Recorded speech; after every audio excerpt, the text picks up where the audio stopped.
Good morning, good afternoon, good evening from wherever you're connected. My name is Dixie Mengotekwa, and I'm an infrastructural specialist with the World Bank, East Asia Pacific region.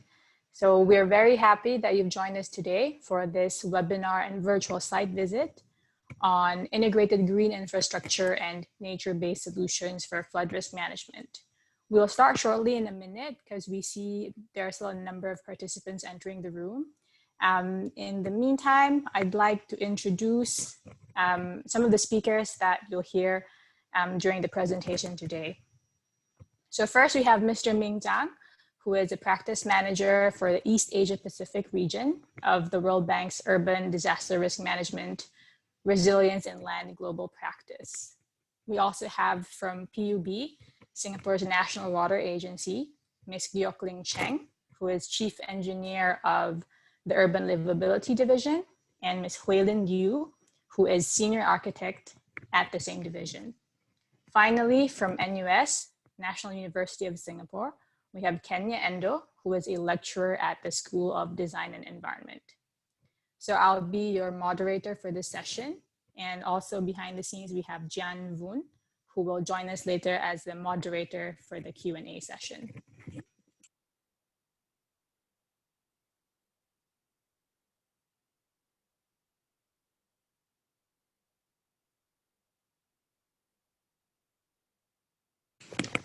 Ming, I see that we have a good number of participants who have joined the meeting. Shall we start now?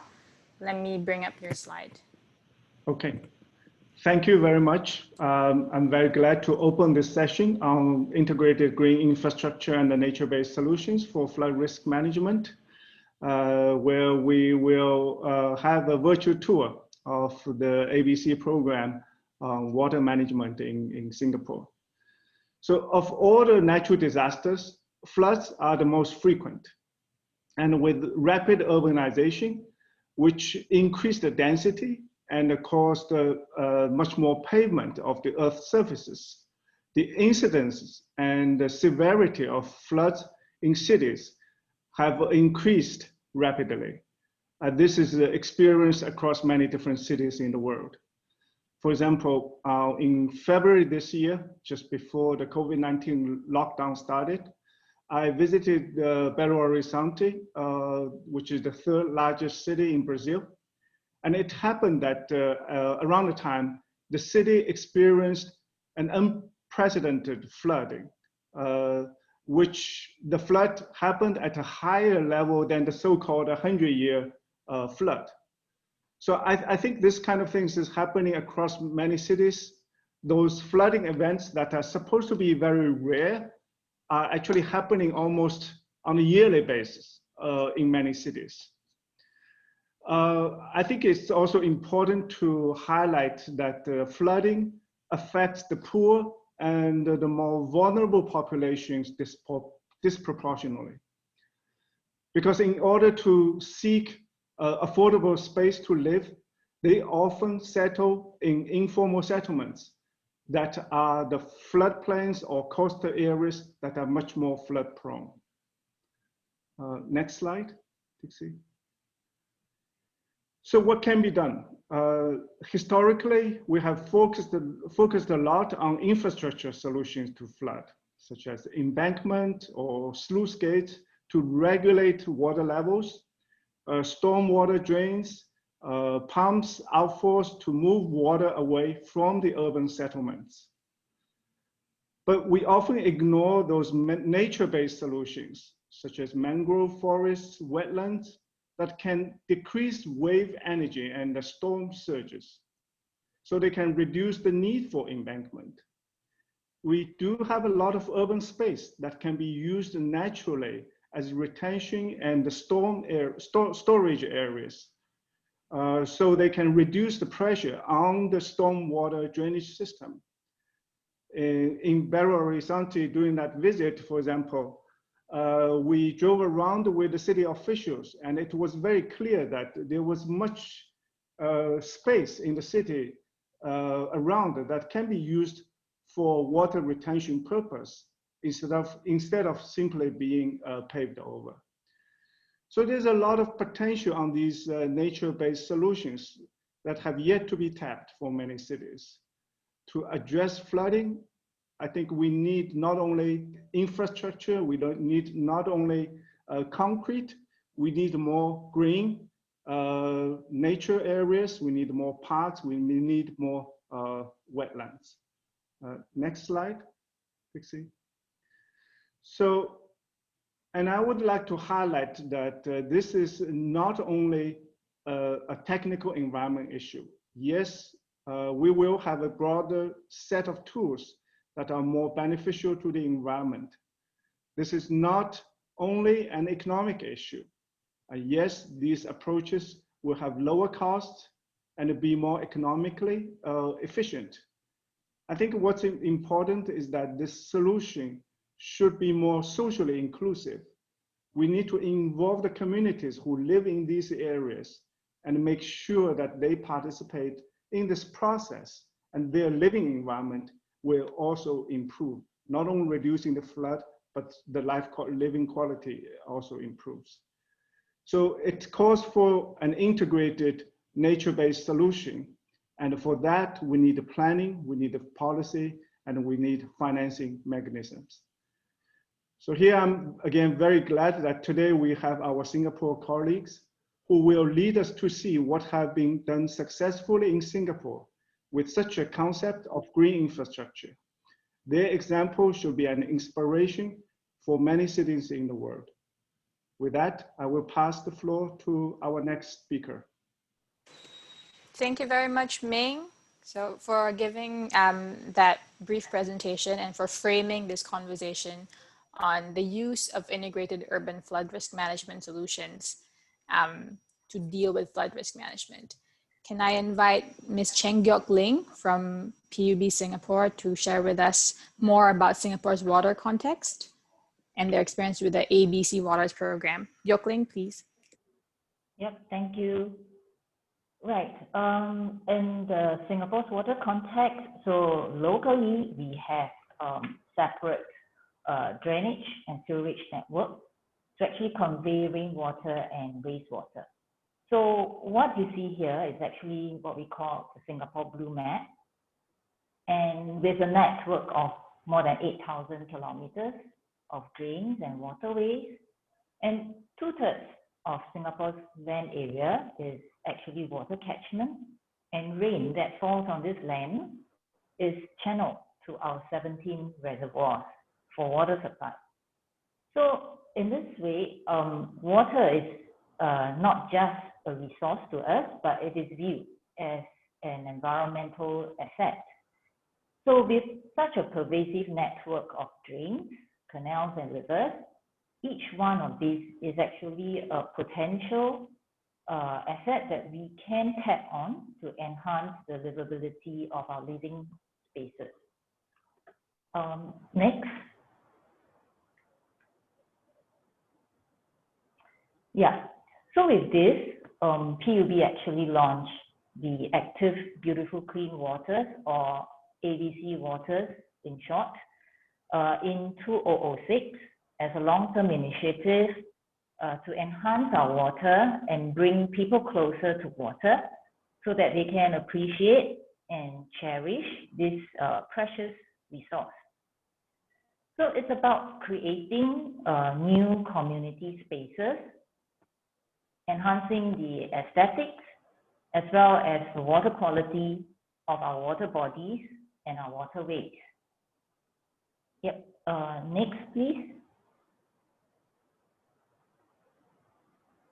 Right, so under this program, a sustainable approach towards stormwater management is adopted, where waterways are designed as multifunctional drainage systems, and where blue-green infrastructures, also known as ABC Waters design features locally, these are incorporated to detain and cleanse stormwater runoff. So next slide, please.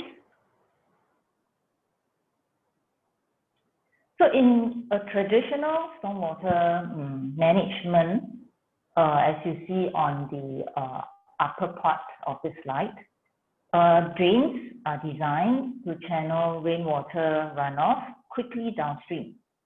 Okay, but in sustainable stormwater management strategy, runoff is detained at source and cleansed by ABC Water's design features before it is discharged downstream. Next, please. Right. So these features, which can come in different forms and innovative design, such as what you see on the screen here. It can be in a form of rain gardens, bioretention swales, or even wetlands.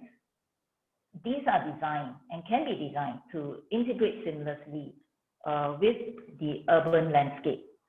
Yeah. So with this, I think I shall end my part. You should be able to see more examples of such features and how these are incorporated in the design in the subsequent presentation. Thank you. Thank you, Gyok-Ling. We now have one final speaker to give us a brief overview of the ABC Waters program in Singapore.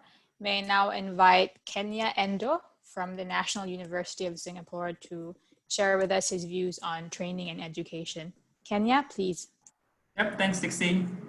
So ABC Waters program will become much more powerful and meaningful with the creation of good quality public space for people's interaction, right? So this is where the spatial design, the importance of spatial design come into play. How to design multifunctional spaces, considering amenities, safety, and people's experience point of view. Next, please. So NUS, as an educational institute, offers design education for students to envision future urban environments with holistic understanding of this ABC Waters, its technicality, feasibility, and livability, of course, together with creativity. So, and we are very mindful of the growing demand of sustainable development in Singapore, as well as for the region. So therefore, we are promoting such interdisciplinary approach to strengthen our flood risk management capacity. So through this session, we hope to impart basic knowledge of ABC Waters in multiple scales, from small pocket plaza into large parks, and how each project adapted to site constraints. Also, another note is that we attempted to enhance our immersive learning via advanced technology. So even though we are remotely participating, hope you enjoy. Thank you. Thank you, Kenya. We just want to remind participants that the session is being recorded. So after the Understanding Risk 2020 forum, after all the sessions are over, we will provide a link to the recording of this presentation, as well as a link to the virtual site visit, which I will go into in the next few slides. I just also wanted to explain why we've decided to use this format. So initially, the Understanding Risk Forum was supposed to be held in Singapore sometime in May of this year. But because of the COVID pandemic, we've had to really try to think of other ways to, one, bring people through the ABC Water sites in Singapore while making sure that it's safe, and two, make this session more accessible for a wider range of participants. Typically, we have these site visits for 20 to 30 people, but because of this COVID-19 related adjustments, we now have an opportunity to open this site visit up to more participants from different time zones. So with that, I will go into the 360-degree virtual tour of 4 ABC Water sites in Singapore. This is within the Kallang River catchment, located in the central area of Singapore. Kallang River is the longest river in Singapore and connects Lower Pierce Reservoir with Marina Reservoir.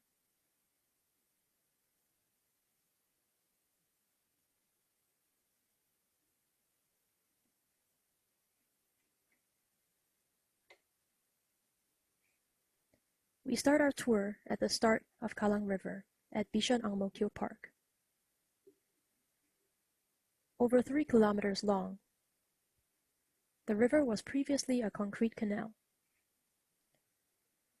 The existing river and park were both upgraded in tandem with a vision to be seamlessly integrated. A floodplain concept where the river and park was designed to allow for the riverbanks to be used during dry weather, while during a storm, convey flow from the surrounding catchment, effectively creating a multifunctional landscape that is both blue and green.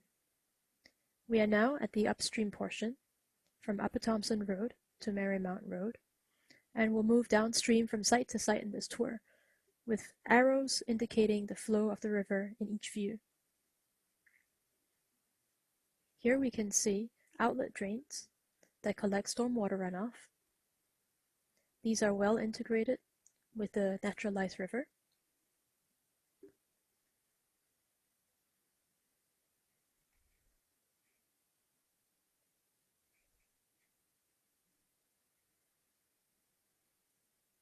At this upstream stretch, there are site constraints with existing housing adjacent to the river.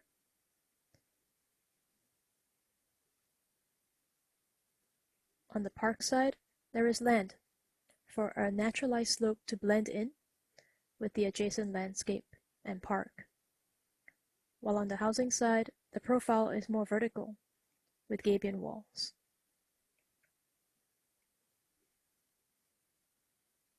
At the dry weather flow, a continuous riparian buffer has established and provided habitat for biodiversity. Many waterfowl, amphibians, and fish species thrive here, with over 50% increase in species diversity. And here we can see the shadows of the otter paparazzi that follow the antics of the famous Bishan otter family.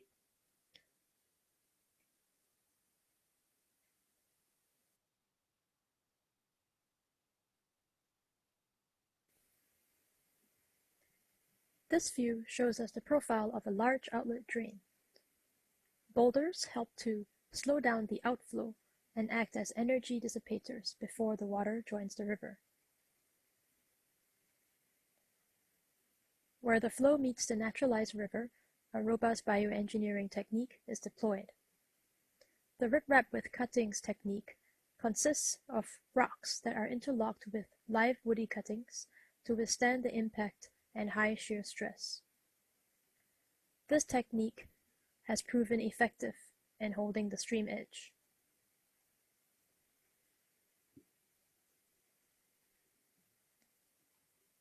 Gabion walls line the sides of the channel and effectively resist the high flow velocity of stormwater.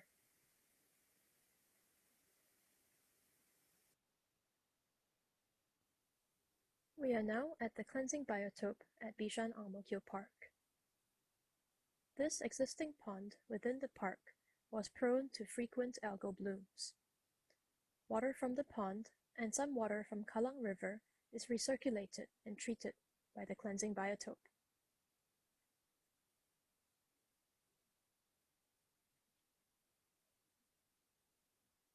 A cleansing biotope is a form of constructed wetland, typically with recirculation. The nutrient-poor substrate is planted with wetland species that uptake the nutrients and pollutants from the water. The pond water quality is maintained with this recirculation, with the treated water flowing via gravity back to the pond. While some of the cleansed water is further treated with ultraviolet light before being pumped to the water playground.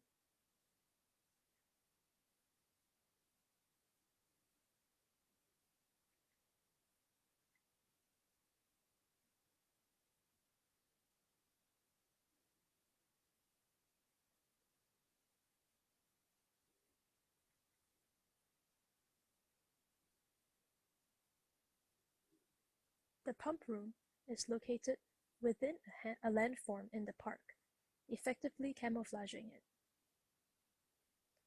Water is pumped from the pond. A distributor plate dissipates the energy, preventing scouring at the inflow.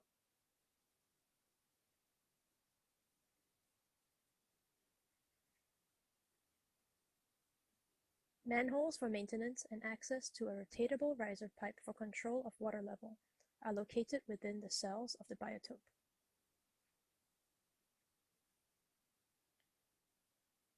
Recycled concrete from the existing channelized Kallang River is reused and expressed architecturally. Here, it is used at the different terraces of the cleansing biotope.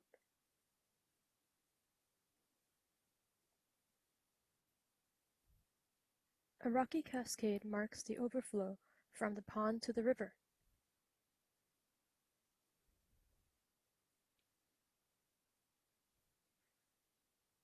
The cascade with rocks and boulders is a water feature that is both aesthetic as well as functional.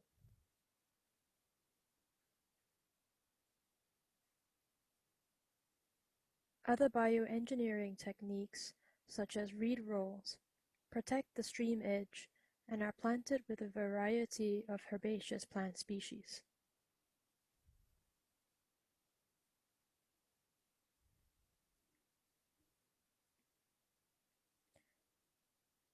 During the design of the river, besides hydraulic requirements, consideration was given where it was possible to incorporate existing trees within the floodplain. Techniques used to conserve the trees are also designed to blend well with the overall vision of the river.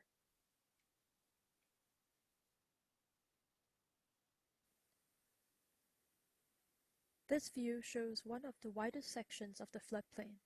Ample space is provided for recreation during dry weather.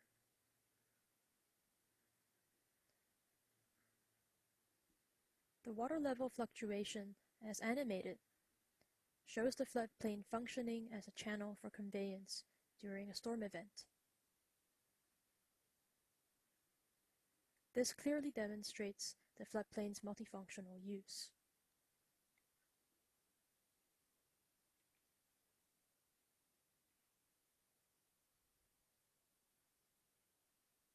Public safety is paramount.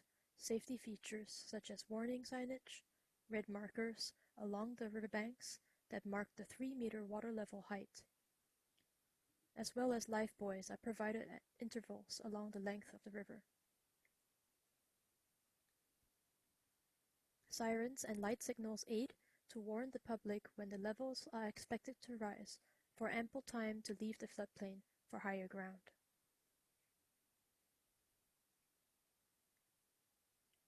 Lastly, we end this part of the tour of Kallang River at Bishan Ang Mo Kio Park with a view from the public housing for an overview of the river meandering through the park and site context.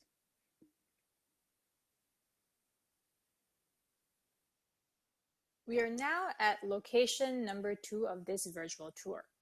This site is immediately downstream of Bishan Ang Mo Kio Park. You will see that the naturalized concept continues here, although with some changes. Because of space constraints between existing developments, only minimal enhancements were possible. Also, notice the contrast between the right side and the left side. On the right side, there's an existing train depot, and there's only enough space for overhanging creepers. Those are the green plants that you see here. Although it's not as lush as the left side, overhanging creepers on the right side are useful in visually softening the hard canal wall and lowering the ambient temperature. On the left side, where future housing development has not yet been built, there was enough space to cut in a slope and create a more extensive naturalized riverbank. During heavy storms, this behaves like a natural floodplain. Water can gradually rise up the slope, giving more time and space for the water before gradually receding back into the canal when the storm is over.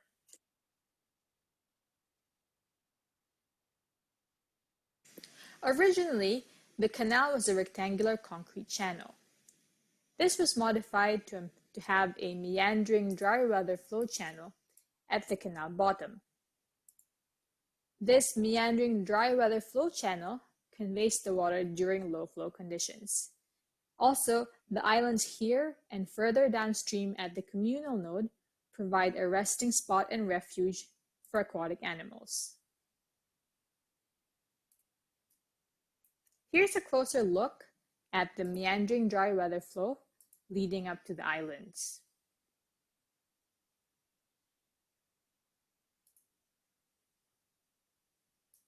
Finally, a concrete weir at this location is used to control the canal water level, so there's a nice permanent depth of water. It also creates a water cascade, not just for visual effect, but also for aeration. Let's turn the other way to see more features. The ABC Waters program is a holistic program, and enhancements go beyond just the waterway. Amenities to make the space more useful and attractive to the people who live, work, and play here are also provided. So on this side, a community deck has been developed between the future housing site and an existing school. This shaded area is very popular for public events and community activities, as shown in this photo. As part of the structural design of the community deck, the supporting columns were factored into the hydraulic design of the waterway to ensure that the flow and conveyance capacity is not negatively affected.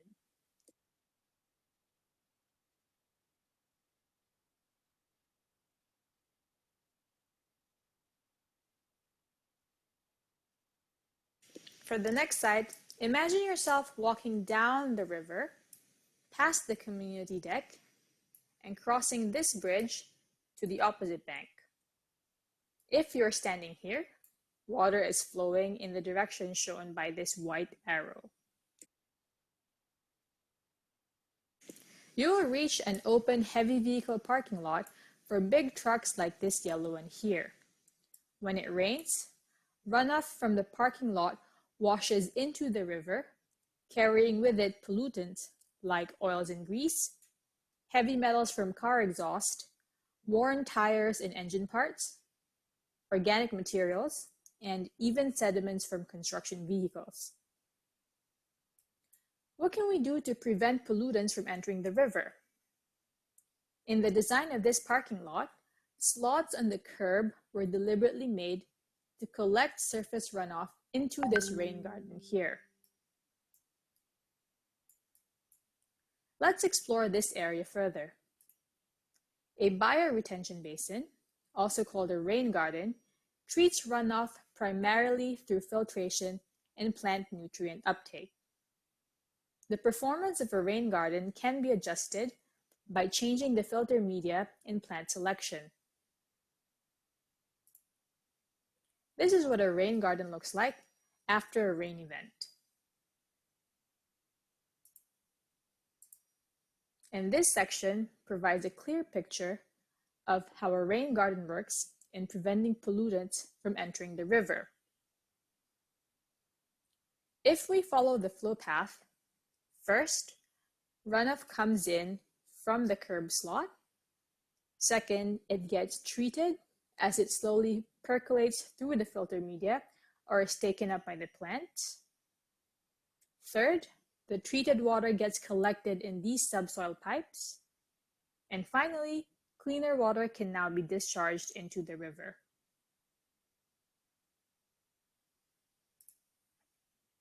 Let's move further downstream to the third site, which is in a residential town called Topayo. Welcome to our third site, a pocket space surrounded by high-rise public housing units and car parking lots.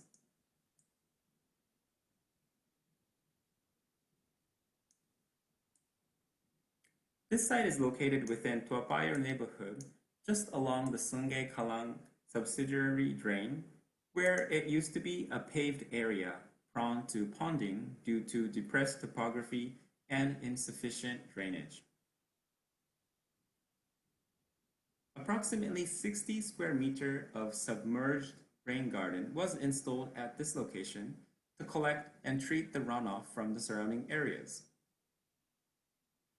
At the same time, new elevated boardwalks were created to improve public circulation even after a rain event.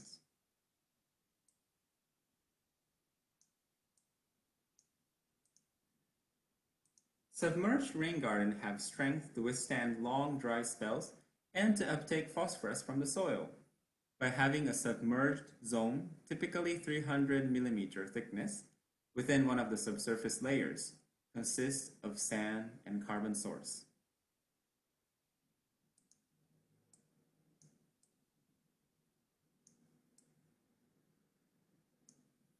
Here you can spot manhole and standpipes at the ground level of the rain garden.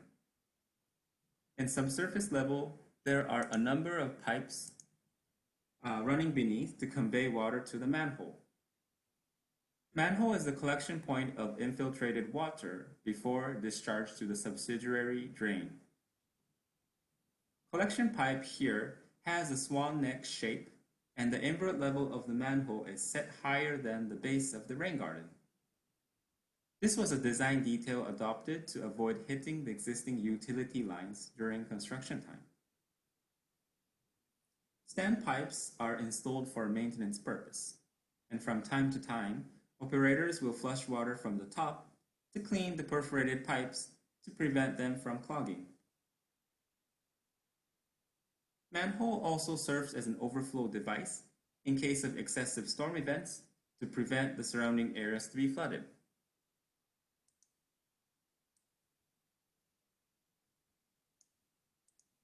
So this is how the adjacent subsidiary drain looks like. Treated water from the submerged rain garden will be discharged to this waterway and eventually join the Kalang River. Fourth site is located further downstream than the previous sites, more closer to the city center. Kalang River at Potong Pasir neighborhood is a stretch of 400-meter long waterfront site, which provides quiet and relaxing public space for the surrounding communities, including schools, public housings, and future senior housing facilities. These lookout decks provide visitors with the view out and over Kalang River, making them as popular destination for morning exercises. Rich riparian planting zone with gaping walls contributes to track local biodiversity along the river. A 600 square meter sized community plaza has public amenities such as shelters and benches, which was built to provide a large public open space for community events, previously lacking in the dense Potong Pasir neighborhood. Stormwater runoff from the plaza will be collected in the surface drains and directed to the adjacent rain garden for treatment before it gets discharged to the river. Linear planting stretch along the river is called bioretention swale, which not only functions as water conveyance, but also for detention and purification purposes. Bioretention swales provide efficient treatment of stormwater runoff. They are designed with gentle gradient and temporary detention depth. Runoff is cleansed as it percolates downwards. The filtered water is then collected by the perforated subsoil pipes. Bioretention swales are typically installed along the road to form attractive streetscapes. Here you can spot some pipes where water can travel above ground as well in case of heavy storm events. All the water conveyed through the bioretention swale will eventually be collected by gravity to the bioretention basins located at certain intervals where manholes are also placed. Schematic section shows the perforated subsoil pipes connecting to the manhole. Also, there is a drainage pipe conveying runoff from the adjacent road into the bioretention basin. Both waters will be discharged to the Kalang River thereafter. These manholes serve as overflow device in case of heavy storm events and also facilitate maintenance for pipe flushing and inspection. This manhole in particular shows the drainage pipe connection to the bioretention basin, representing how adjacent road runoff can also be detained and treated by these ABC water features along the river.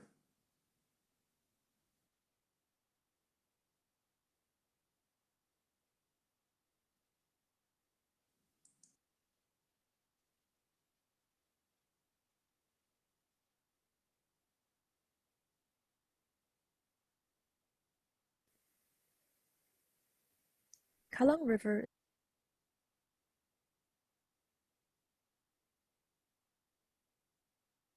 Thank you, everyone. I hope you enjoyed that virtual tour of the ABC water sites along the Kallang River in central Singapore.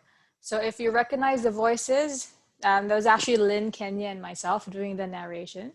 And I'm sure at this point, some of you have some questions or reactions regarding the use of urban flood risk management solutions and the ABC Waters program.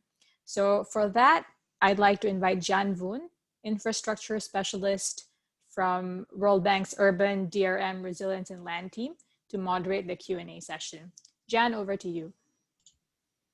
Thank you very much, Dixie. So hello, everybody. Thank you very much for tuning into this session. It was very innovative and interesting the way that Lynn, Kenya, and Dixie showed us around Singapore. So even though we can't travel, I really felt like we were, there in that park. So as I've mentioned on the chat, please put your questions on the chat box and we'll go through some of them and direct them at the speakers. There's a few that's come on already, so I'll pass the first couple of questions to PUB, so to Miss Gyok Ling Cheng and also to Lynn. There's a couple of questions on how long has the program been implemented, what are some of your key challenges, and also how has the community been involved? And related to that were assessments for social and economic impacts for the parks in Kallang and Bishan area completed. If you can give us some comments about that. So that's for Ms. Cheng and for Lynn. Thank you. Okay, I'll take that, the questions which is on the impact, the challenges that we face in implementing the ABC Waters program. So the program was launched in 2006. So it's about more than 10 years as of now. So some of the challenges that we face is we are always looking at, incorporating such design ideas and emphasizing that design ideas have to start right at the beginning, the planning of a project. Yeah, so that's very critical. So ABC Waters should not be viewed as an add-on component, but it should be designed to be integrated with the overall development. So that was a challenge that we had at the beginning of the launch of the project. And we started that with a few iconic projects, for example, the Bishan Ang Mo Kio Park, and a few which is at the major reservoirs like MacRitchie Reservoir and Lower Seletar Bedok Reservoir. So that is also to garner public support, because these are the bigger recreational spaces that the public actually will visit in their free time. So that was also to make it known to the public that, look, this, with the enhancements, these are some of the benefits that you could get. Yeah. So, and the other challenge that we foresee is actually at the end of the implementation of the project, because now that the space is actually more enhanced, people will actually look out for little things that they feel is like out of place. So if they suddenly see litters, within that communal space, we get the feedback. So whenever they see litters, McDonald's packaging, along Bishan Ang Mo Kio Park, along Kallang River, we get a tinkle. yeah, to say that, hey, you know, I see this floating around, and aren't you all going to pick it up and throw it away?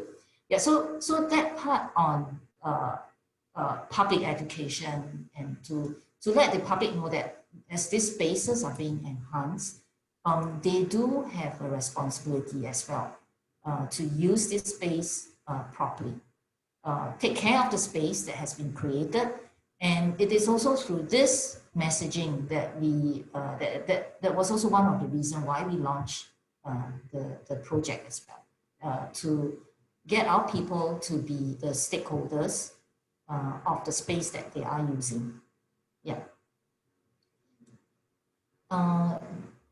To the other question on whether there was any measurement on or assessment on the social and economical impacts, we did a quick assessment for the Bishan Ang Mo Kio Park project, and it actually shows that what we did was we did a hedonic pricing method to sort of trying to assess the intangible benefits, yeah, of the project.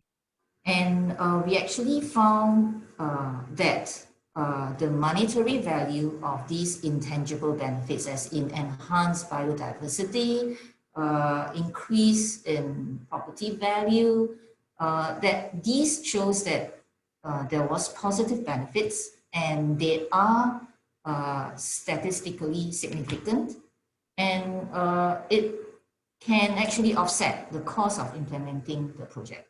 Yeah. So in a way, the benefits that you get is actually outweighs the cost that you put into the implementation of the project. Thank you, Ms. Cheng. And I think that really speaks to, you know, that question on how the community has been involved. So it's quite clear to me that Singapore's ABC program really tried to involve the community from the very beginning in terms of the planning and design process. And you really highlighted what are the co-benefits. You know, it's not just about flood resilience. It's not just about an urban infrastructure project. It's really about having, you know, a livable public space in Singapore. We do have some more questions. I might pass a couple to Lynn, perhaps, on the mosquito breeding question. So there was a question about how have you managed? You know, we all many of us live in tropical countries. So how have you managed the issue of these potentially being mosquito breeding grounds? Well, thank you, Jim. Rain gardens and bioretention systems, these are made of natural materials. So soil and sand are essentially what composes the filter media. And thereafter you have another transition layer of sand and gravel for a drainage layer. This means that, and the plants to take up the pollutants. But the actual detention period within a bioretention system is not designed to last longer than 4 to 8 hours. So essentially the water is collected, it's treated, and is detained for a short period of time. Thereafter, it drains off entirely. So there is essentially no issue with breeding of mosquitoes. That's very helpful to know, Lynn, and I'm sure that you probably have some good guidance notes and knowledge, you know, on the public domain to, you know, that we can share with the participants later on the technical details of how that is done. We do also have some questions regarding, you know, especially private stakeholders and developers. I'll put it back to the PUB speakers, but also Kenya, if you want to come in as well, you know, from your perspective working in the National University, I mean, what have you observed as being key to, you know, developing a fruitful stakeholder engagement? You know, it's not just about the government stakeholders and the community, but from the academia side, have you also got some experiences to share? So maybe we'll pass back to Ms. Cheng first. And Lynn on you know, the challenges, if you've had any, regarding private sector participation.